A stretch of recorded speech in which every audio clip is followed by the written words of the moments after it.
சேர மன்னனின் தலைநகராக விளங்கிய வரலாற்று சிறப்புமிக்க இந்த கரூர் மாநகருக்கு சென்ற ஆண்டு செப்டம்பர் மாதம் ஒரு கட்சியினுடைய தலைவராக வந்த தளபதி அவர்கள் இன்று கரூர் மண்ணிலே தமிழகத்தினுடைய முதலமைச்சராக காலெடுத்து வைத்திருக்கிறார். அவரை கரூர் மாவட்ட மக்கள் சார்பாகவும் என்னோடு இந்த இயக்கத்திலே தங்களை அர்ப்பணித்துக் கொண்ட கழகத்தினுடைய நிர்வாகிகள் சார்பாகவும் வருக வருகவென்று வரவேற்று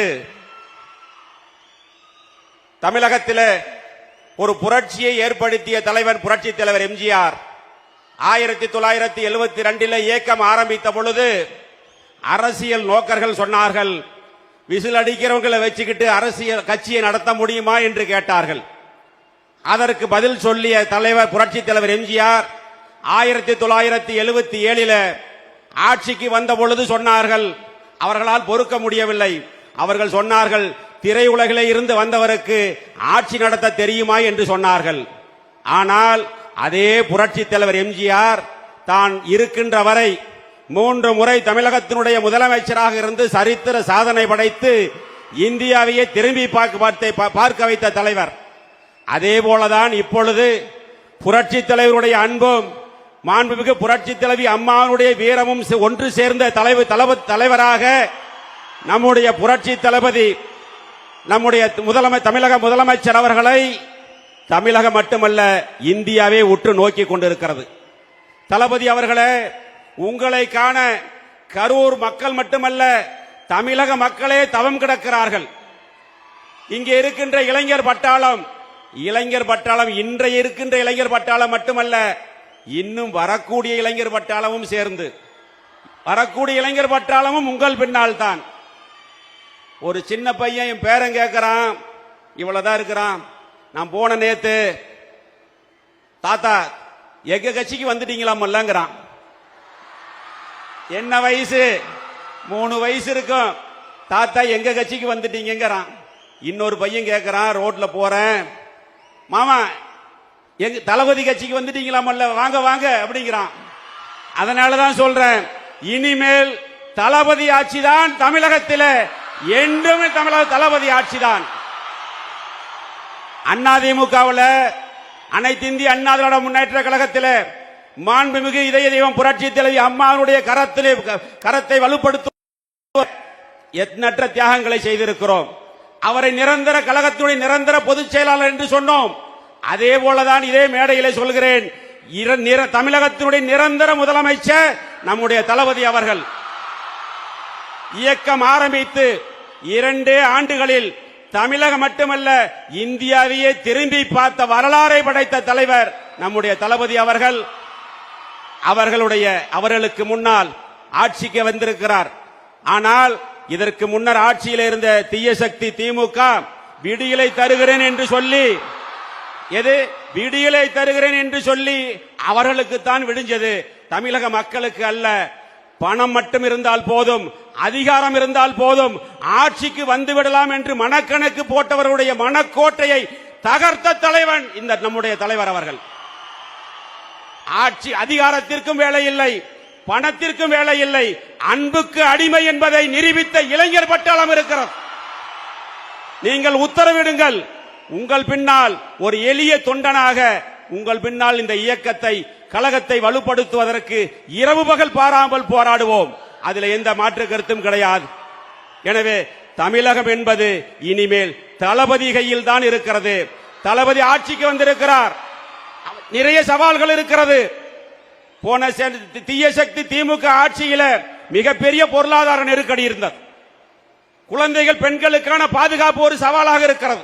போதைப் பொருள் ஒரு சவாலாக இருக்கிறது. சட்டம் ஒழுங்கு ஒரு சவாலாக இருக்கிறது. இப்பொழுது புதிதாக கர்நாடகாவில் இருந்த காவேரி பிரச்சனை ஒரு சவாலாக இருக்கிறது. இங்கே இருக்கக்கூடிய இளைஞர் பட்டாளத்தினுடைய வேலை வாய்ப்பு ஒரு சவாலாக இருக்கிறது. அத்தனை சவால்களையும் தூளாக்கி தமிழகத்தில் ஒரு தூய ஆட்சியை, ஒரு பாதுகாப்பான ஆட்சியை, எப்பொழுது மக்கள் பெண்கள் சுதந்திரமாக வெளியில நடமாடக்கூடிய ஒரு ஆட்சியை கொடுக்கக்கூடிய தளபதி அவர்கள் பின்னால் தமிழகத்தில் மட்டுமல்ல, நம்முடைய கரூர் மாவட்டத்தில் இருக்கக்கூடிய அனைத்து இந்திய அண்ணா திராவிட முன்னேற்ற கழகத்தினுடைய தொண்டர்கள் புறப்பட்டு விட்டார்கள். இனி உங்கள் காலம். நீங்கள் உத்தரவிட்டால் எதுவையும் செய்ய தயாராக இருக்கிறோம். தளபதியினுடைய கரத்தை வலுப்படுத்த உங்கள் உயிரை கொடுத்தாவது அதை செய்து காட்டுவோம் என்று இந்த நேரத்தில் அன்போடு தெரிவித்துக் கொண்டு, இனிமேல் கரூர் மாவட்டம் தளபதியினுடைய கோட்டை என்பதை நாங்கள் நிரூபித்து காட்டுவோம் என்பதை இந்த நேரத்தில் இதோ இருக்கிற இளைஞர் பட்டாளம் உங்களுடைய அனுமதியோடு அந்த உத்தரவாதத்தை கொடுத்து, தலைவர் முன்னால் ஒரு சின்ன ஒரே ஒரு கோரிக்கை இருக்கிறது, அதை மட்டும் சொல்லிவிடுகிறேன். சென்ற திமுக தீய ஆட்சி காலத்தில் அறநிலைத்துறை என்று ஒரு துறை இருந்தது. அதற்கு ஒரு அமைச்சர் இருந்தார். அவருக்கு அமைச்சர் இருந்தார்.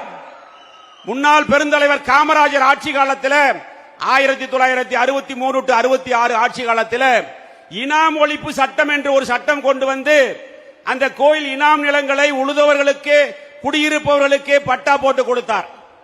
கிட்டத்தட்ட 50, 60, 70 ஆண்டு காலத்திற்கு பிறகு இந்த தீய சக்தி திமுக ஆட்சி காலத்தில் அமைச்சராக இருந்தவரும் சரி, அந்த முதலமைச்சரும் சரி, சொந்த மண்ணிலேயே அவர்களை அகதிகளாக்கி கொண்டிருக்கிறார்கள்.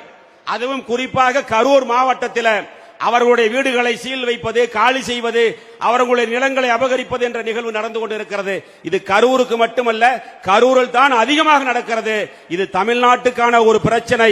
இந்த பிரச்சனையை மாண்புமிகு தமிழக முதலமைச்சர் தளபதி அவர்கள் தனி கவனம் எடுத்து அந்த பிரச்சனையை தீர்த்து வைத்தால் தமிழகத்தில் இருக்கக்கூடிய ஏழை எளிய மக்கள், கோவில் இனாம் நிலங்களே குடியிருக்கக்கூடிய ஏழை எளிய மக்கள், அதிலே விவசாயம் செய்து தனது வாழ்வாதாரத்தை நடத்தி கொண்டிருக்கக்கூடிய லட்சக்கணக்கான மக்கள் வாழ்நாள் முழுவதும் உங்களுக்கு கடன்பட்டு இருப்பார்கள் என்று சொல்லி அதை மட்டும் செய்து கொடுக்க வேண்டும் என்ற கோரிக்கையை வைத்து உங்கள் முன் இன்று இயக்கத்திலே நாங்கள் இணைந்ததை நான் பெருமையாக நினைத்துக் கொள்கிறேன்.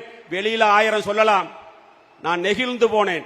இயக்கத்திலே நானும் புதுக்கோட்டை விஜயபாஸ்கர் 2 பேர் விஜயபாஸ்கர் ஸ்கொயர்னு சொன்னாங்க, போய் இயக்கத்தில் இணைந்தோம்.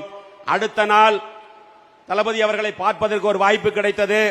மேடையிலே சென்று 2 மணி நேரம் சால்வை அணி வைத்து ஒவ்வொருவருக்கும் 4 போட்டோ எடுத்தார். நான் பார்த்ததே கிடையாது. அவ்வளவு அமைதியாக நம் சொல்வதை கேட்டு அதற்கு பதில் சொல்லி, நான் நேரில் கேள்விப்பட்டதுக்கு நேரில் பார்க்கறதுக்கு உடம்பெல்லாம் சிலுக்கிற மாதிரியான ஒரு நிகழ்வு நடந்தது. அது மட்டுமல்ல, 2வது முறை ஒரு போட்டோ எடுக்க வாய்ப்பு கிடைத்தது. ஒன்னே ஒரு ஆசைப்பட்டேன், சார் என் தோல்ல கை போட்டு ஒரு போட்டோ வேணும்னு கேட்டேன். உடனடியாக அதை செய்து கொடுத்தார்.